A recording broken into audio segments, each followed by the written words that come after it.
guys, mag-ano muna ako guys ng ano, magsiad muna ako ng sibuyas para panggisa sa aking ulam.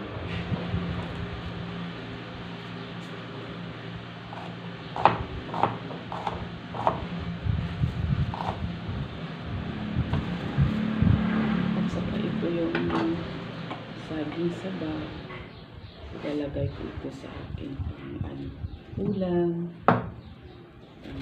pagsabaw, sahog, sabaw, aking ulam.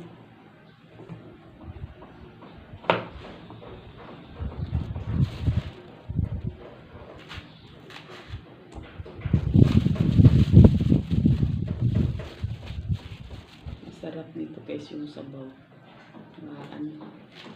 manamis-namis.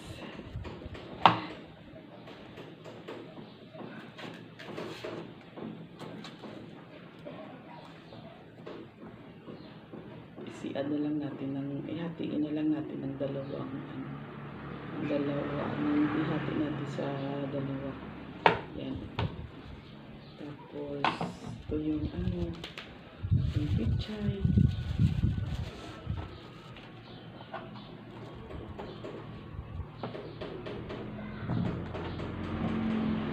I-slice din natin yung pichay.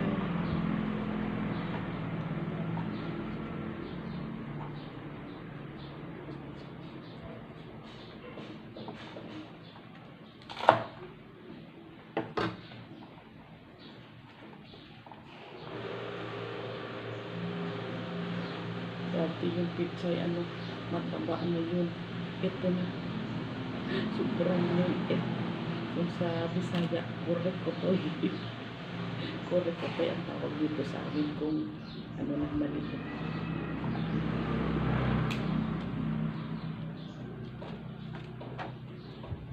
Wala kasi kaya ngayon mabakas guys, magbili sa palengke na pichay kasi sabi daw sa nagtinda, sobrang mahal kuno ang pichay. Kaya hindi na sila bumili ang ibang nagtitinda doon. Kaya kung ano lang makita mo, at saka kung gagamitin mo sa pagluto mo, yun na lang. Yun na lang ibibilhin mo. Wala ka ng mahanap ang iba.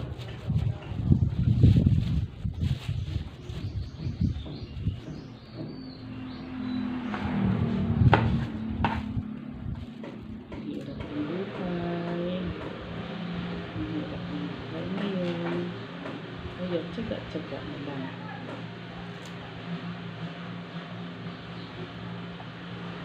Kung hindi tayo magtsaga, walang nilaga.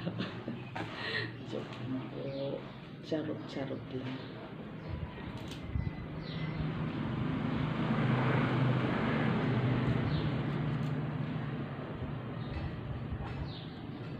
Natapos ko na mag-slice yung aking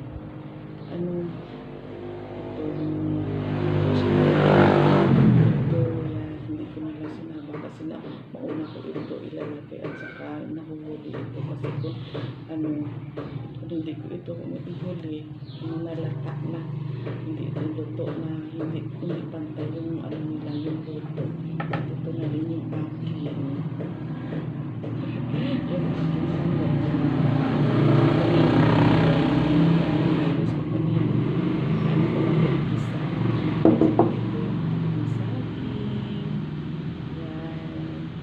sarap ito pag naluto na.